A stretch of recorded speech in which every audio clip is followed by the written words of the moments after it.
Tonight, failing grade. A new Homeland Security report finds most American cities are unprepared for disasters, even after 9/11 and Katrina.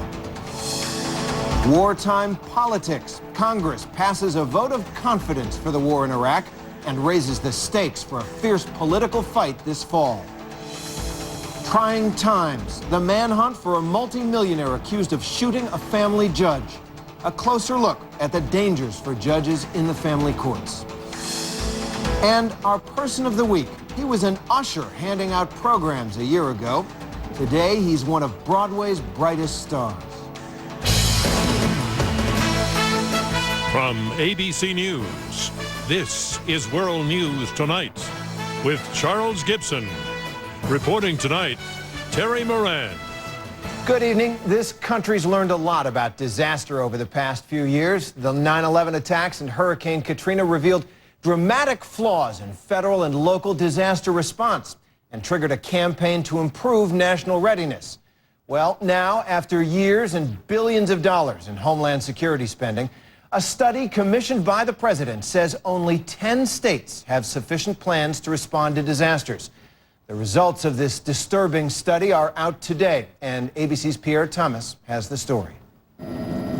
Most cities and states are no better prepared for a catastrophic disaster than New Orleans was for Hurricane Katrina. The government says 90% of urban areas and 73% of states are not ready to deal with major acts of terrorism or natural disasters. And 5 years after 9/11, that includes New York City and Washington.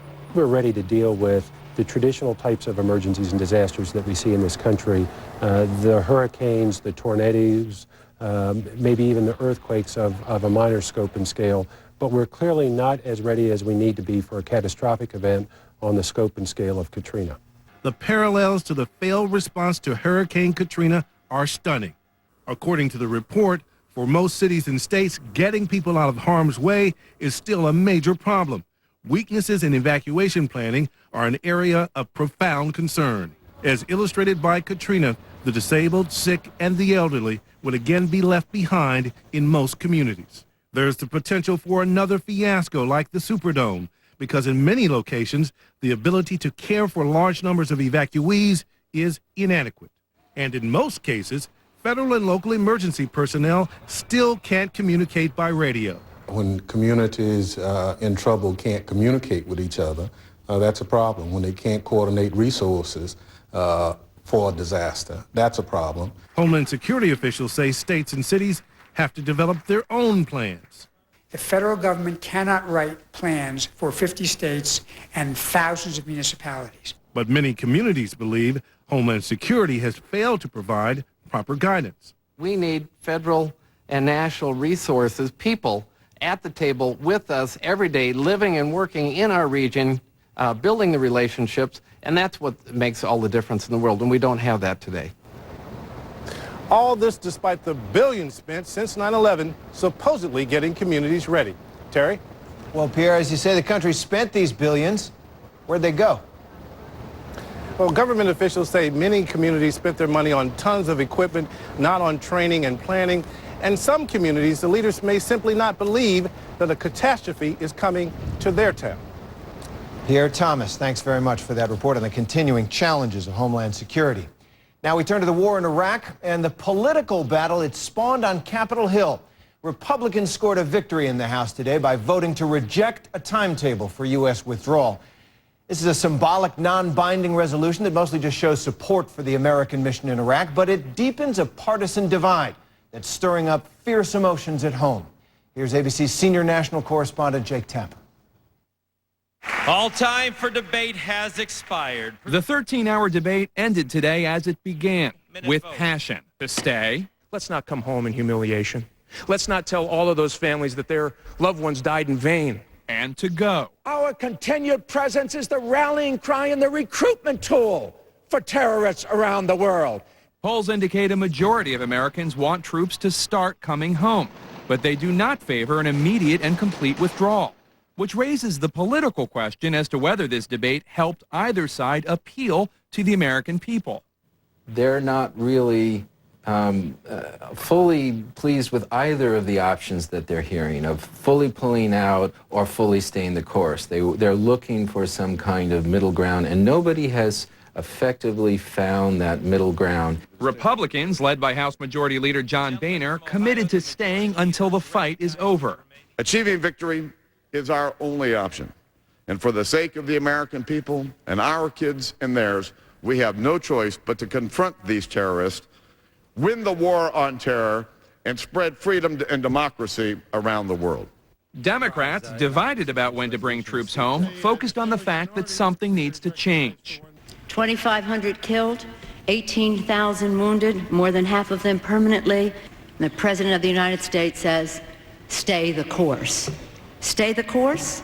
I don't think so, Mr. President. It's time to face the facts.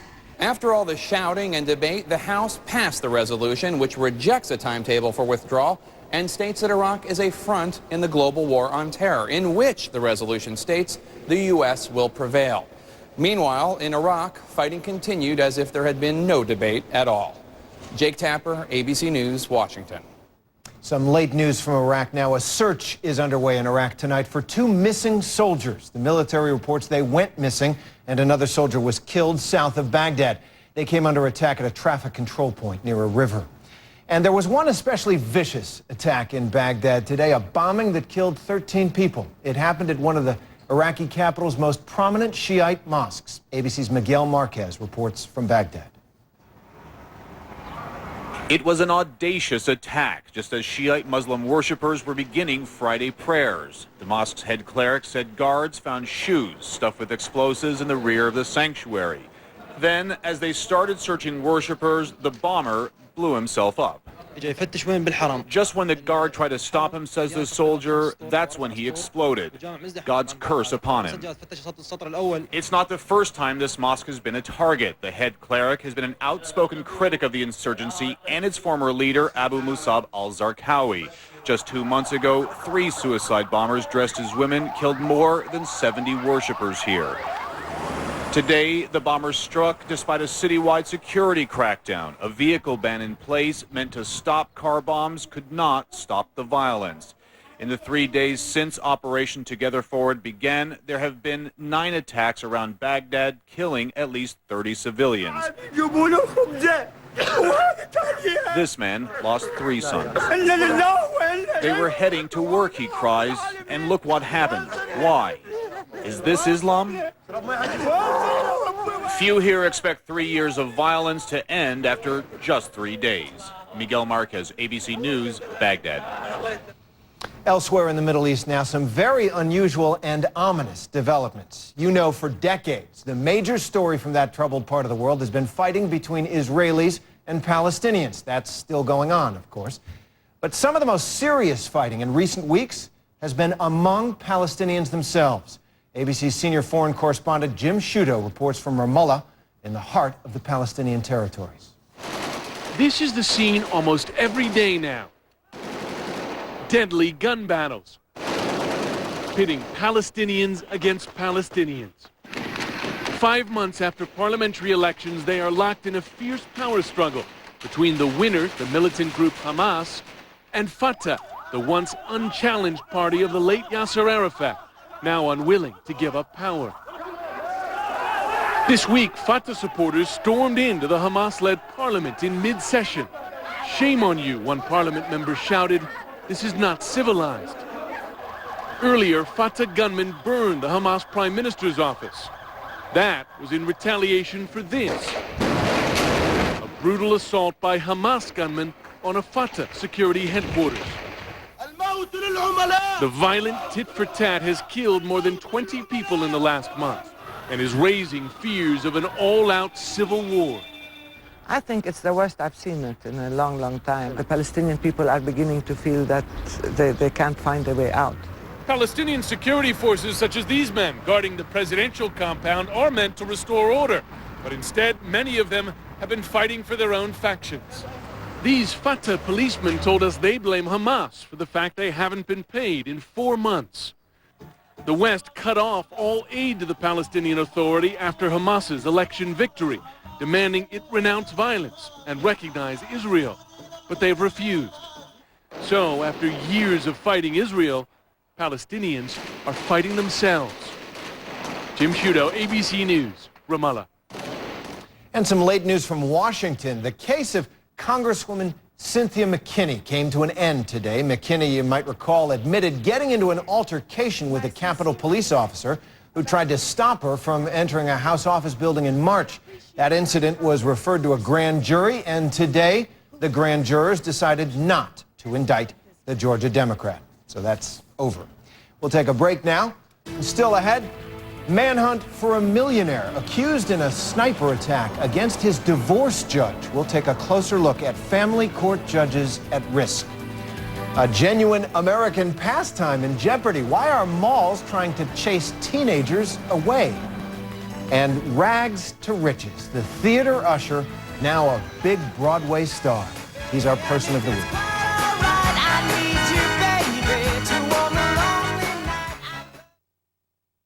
This is a very uncomfortable situation. Sales of flatulent. I've remained silent but deadly about this problem so far. Got gas on your mind? New Gas X Thin Strips dissolve quickly and relieve gas fast. Gas X, pressure's off. Single white female, enjoy shopping, long walks, and cuddling. You marry me. Investing with someone you've never met doesn't make much sense either. That's why Edward Jones opens local offices, so you can invest with someone you know. Cholesterol. It can come from fettuccine Alfredo, but also from your grandpa Alfredo, from barbecue ribs, and from your Aunt Barbie. A healthy diet is important. When that's not enough, adding Vytorin can help.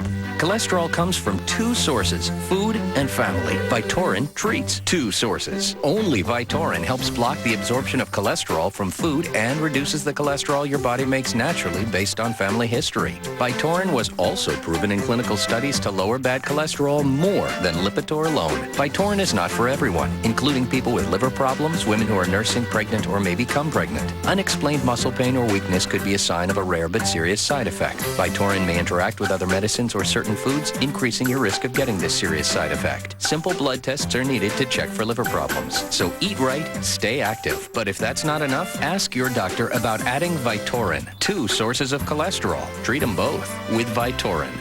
Terracotta. Stone. Bermuda. York's new Affinity Series air conditioning systems are sleek, quiet, and efficient. Jet black. And they come in a choice of colors that are as distinctive as you are. Champagne. Because people like color. The new beautiful Affinity Series from York.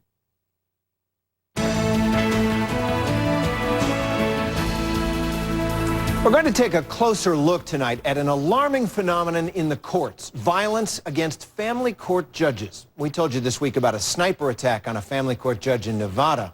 The prime suspect in that case is a father of three who'd been locked in a bitter divorce case the judge handled. Now, family court cases are often acrimonious and painfully emotional, and increasingly parties in those cases are taking their anger out on the judges. ABC's Nancy Weiner takes a closer look. The man who police say shot family court judge Chuck Weller is no common thug. He is a multimillionaire who relatives say was livid over Judge Weller's rulings in his divorce case. He felt that the financial remuneration that was awarded to his wife was totally unfair and unjust. Darren Mack allegedly used a sniper's rifle to fire through the window of the judge's third-floor office Monday. But the judge's spokesman says Mack's campaign against the judge started months earlier on the internet, where he found plenty of company. One blogger called the judge a terrorist. Another complained he was a bully and abusive. A third compared him to Hitler. Family court judges across the country say, sadly, such venom is not unusual, nor are flat-out threats. We draw the ire of some people who are incapable of thinking objectively because the pressures of divorce and custody matters sometimes drive them to the bitter edge. In fact, family courts are considered by many judges to be more volatile and in some cases more dangerous than criminal courts. That's because the plaintiffs have so much at stake. custody, visitation, money. Emotions are often at the breaking point. We terminate parental rights sometimes, and that's considered the death penalty in civil court when you tell parents that forever their rights to their children are terminated. That's not something that goes down very easy. In New York State, every family courthouse is now equipped with a daycare center, a policy put in place after a Brooklyn parole officer shot and killed his estranged wife in a courthouse hallway packed with children. As for Judge Weller, he survived his shooting, but went straight from the hospital into hiding, where he's likely to remain until his attacker is caught. Nancy Weiner, ABC News, New York. And our coverage of this story continues on our website. That's at abcnews.com. When we return from this break, keeping teenagers from cruising the mall. Store owners call it a way to attract new business.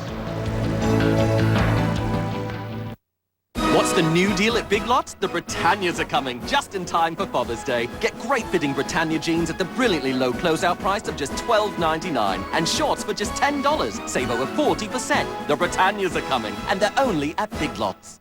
I feel these tingling sensations deep inside my legs. It's a tightening feeling that keeps me from getting to sleep. For me, it's creepy crawling. I feel like I have to get up and move just to get some relief. My doctor said it's restless leg syndrome, or RLS. He prescribed Requip, the only RLS medication approved by the FDA. He said Requip would help relieve my RLS symptoms, even the uncontrollable leg movements that disturb my sleep. Requip helped me make peace with my legs. Requip may cause you to fall asleep or feel very sleepy during normal activities such as driving, or to faint or feel dizzy when you stand up. Tell your doctor if you experience these problems, or if you drink alcohol or are taking medicines that make you drowsy. Side effects include nausea, drowsiness, vomiting, and dizziness. Most patients were not bothered enough to stop taking Requip. Ask your doctor if Requip can help put your RLS to rest. Right now at Red Lobster, create your own summer seafood feast. Choose 2 or 3 favorites like decadent scampi or hand-breaded shrimp, or try new pan-seared sea scallops. Create your own feast for a limited time only at Red Lobster. Hi, I'm Bobby Vandermeer, and this is my story. I'm a fairly new golfer. I've been playing for about 6 years with the Golden Girl Golf League. We all suffer from all kinds of arthritic pain. We're not real good golfers, so we have to take a lot of swings. It hurts your joints, and my fingers used to get it, my shoulder, and my neck. And they said, take Aleve. It lasts all day, and it'll work. Aleve has helped reduce all that. In fact, I don't have any pain when I'm golfing. I'm using it right now, and I don't hurt at all. No, it has not helped my score. Don't ask my weight, my age, or my golf score. In the future, everyone will protect their eyes from sun damage like they protect their skin. Transitions lenses. They automatically adjust to changing light and block harmful UV rays and glare. So don't wait until tomorrow. The danger is here today, and so is the protection. Ask your eye care professional about transitions. Insist that your lenses come with a transition certificate of authenticity. Monday, a World News Tonight investigation. How far will some tire manufacturers go to defend themselves? Some say they're hiding evidence. They say they need to protect the truth. Don't wait for it all to come out in court. See it Monday on World News Tonight. Well, there was disappointment today for Tiger Woods in his return to competition following his father's death last month. He shot a 6 over par in the second round of the U.S. Open and failed to qualify for the final 2 rounds. That hadn't happened to Tiger since he turned pro a decade ago. Well, summer's just about here. It's a time when a lot of kids are desperate for things to do. For many of them, hanging out at the mall will no longer be an option. Many malls, including some of the biggest, are banning unchaperoned teenagers. ABC's John Berman explains. At the Fairlane Shopping Center in Dearborn, Michigan, they think one of the best ways to bring business in is to kick some people out. Any one of our guests that is under 18 years of age should be preparing to leave the center at 5 p.m. Immortalized in films such as Fast Times at Ridgemont High, malls have been a mecca for teens for generations. All the action's on the other side of the mall. The problem? too many were making the pilgrimage. We would see numbers anywhere from about 2,000 to 25 to 3,000 youngsters. Can you hand me the hanger? Retailers complained there were problems with shoplifting and security. And for many older shoppers who are the bigger spenders, it was an atmosphere they did not want to be around. Noise making, profanity, which was a bother to a lot of older couples, mall walkers, just people who actually want to shop. At Fairlane, the number of seniors walking the mall has doubled since the curfew. Both here and at the Galleria in Poughkeepsie, New York, they are seeing better sales all around.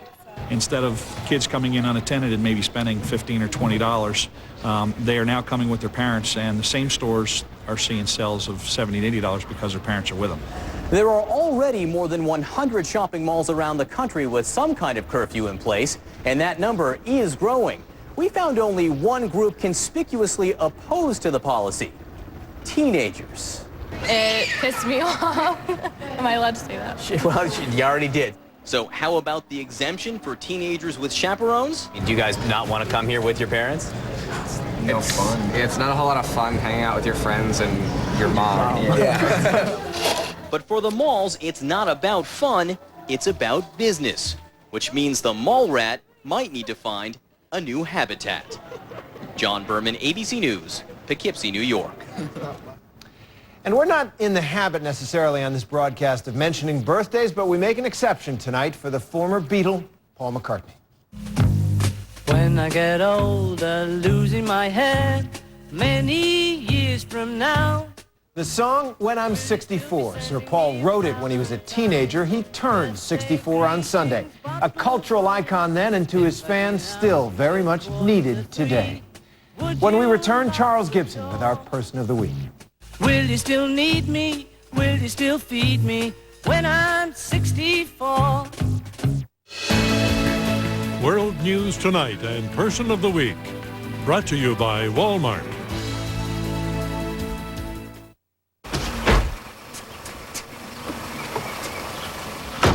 Ready to go camping? Yeah. Yes!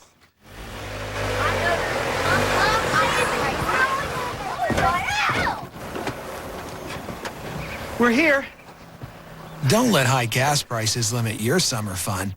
Stop driving all over town. Make one stop at Walmart and save with rolled back prices on over 500 of your favorite brands.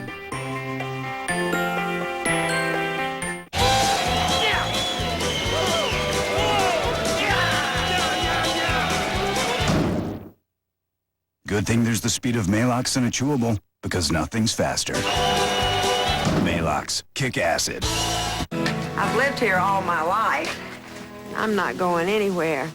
I've made arrangements for assistance if I need it. I'm a realist. I know I'll be old one day. Long-term care coverage from Mutual of Omaha Insurance Company. There are so many aches and pains that keep you from getting a full night's sleep.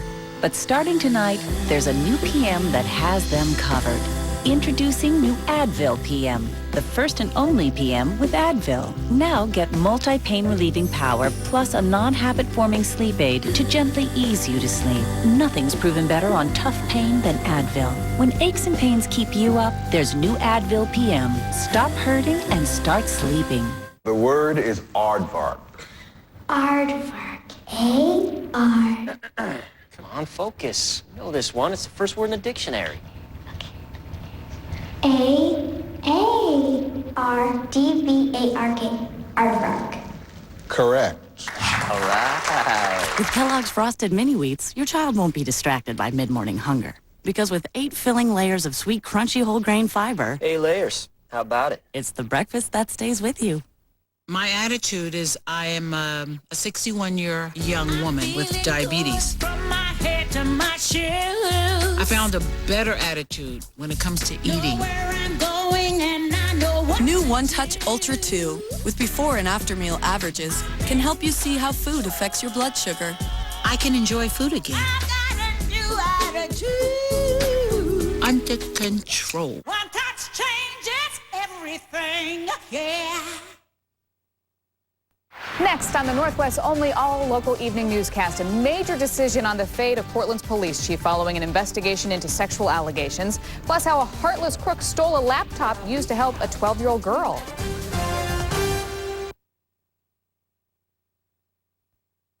Finally tonight, our person of the week. A star is born. We always take notice when someone wins top honors in their field. In this case, the stage is Broadway. But beyond recognition for his performance in front of the crowds, this actor has a fascinating story of his own. I just wasn't right for a lot of musicals, and I auditioned for them. I wanted to do everything. And when this show came along, it reads like a play. The characters are edgy, and you know, I'm more of a brooder than I am sort of a happy-go-lucky kind of guy, so it fit this character really well. And I just pulled my voice out and dusted it off, and the rest is history. John Lloyd Young's voice has been hibernating since his musical theater days at Brown University. But to play the legendary Frankie Valli in the Tony Award-winning Jersey Boys, Young had to do more than just dust off his voice. The Broadway neophyte had to train his muscles for a marathon of singing. He has 27 songs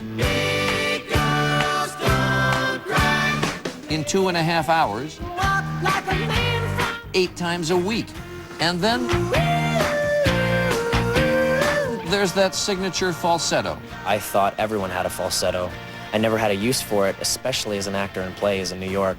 And the only time I ever really used it was singing along to Chicago or Supertramp or the Bee Gees or something in the car by myself, because I could. I never realized that it would be the key to my career. All that crooning paid off this week. And the 2006 Tony Award goes to John Lloyd Young.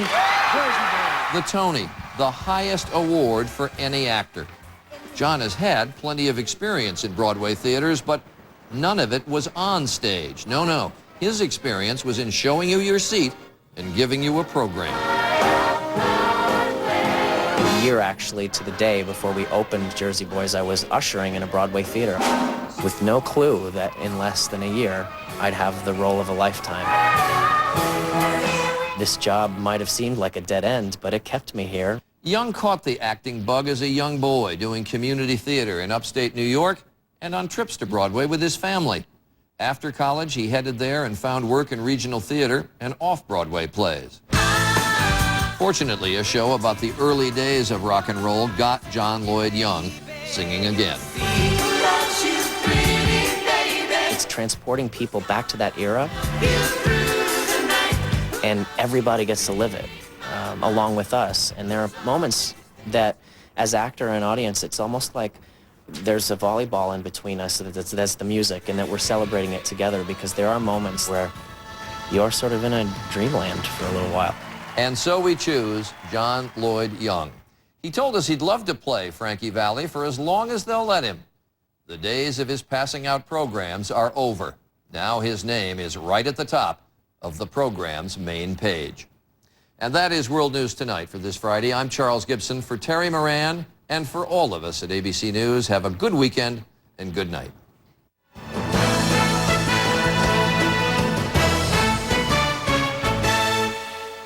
Tonight, get smart with 2020. What don't police want you to know when they pull you over? What aren't these before and after weight loss pictures telling you? And what don't you know about your ATM card that could save you big? Tonight, what they aren't telling you, 2020 is stories that touch your life.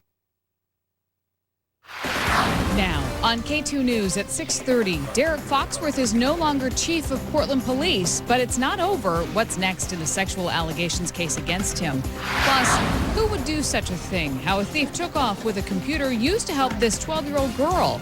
Also, authorities need help tracking down a convicted sex offender, what he did to escape police detection, and a happy ending for the puppy that lost an eye to abuse. Live at 6:30, K2 News, the spirit of the Northwest. Good evening. Thanks for joining us tonight. I'm Deborah Knapp. Our top local story, demoted but not fired. Portland Police Chief Derek Foxworth is now a captain following a city investigation into allegations of misconduct. K2's Bob Hyde joins us now with more on why the mayor kept him on the force. Bob? Well, Deb, in the mayor's view, revelations about sexually graphic emails plus relationship with Foxworth